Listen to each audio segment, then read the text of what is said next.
Power star Pawan Singh बहुत ही जबरदस्त गाना लेकर आ चुके हैं भाई।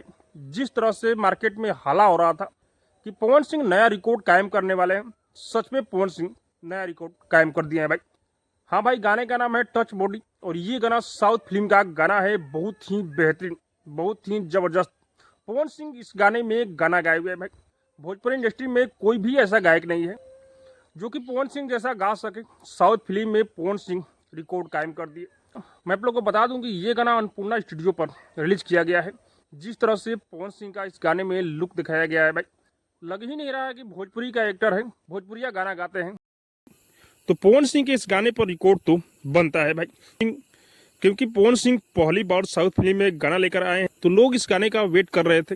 आप लोग जाइए, इस गाने को एक बार जरूर सुनिए और एक दिन में कम से कम 15-20 मिलियन इस गाने पर व्यू तो आना ही चाहिए, क्योंकि मार्केट में हला हो चुका है कि पवन सिंह नया लोकगीत खींच दिए हैं भाई। बाकी सो क्या लग रहा है कमेंट करके जो बताइएगा। और हाँ, अब तक मेरे चैनल को सब्सक्राइब नहीं किए तो सब्सक्राइब कीजिए, लाइक कीजिए, शेयर कीजिए, क्योंकि मैं भोजपुरी का अपडेट आप लोग तक पहुंचाता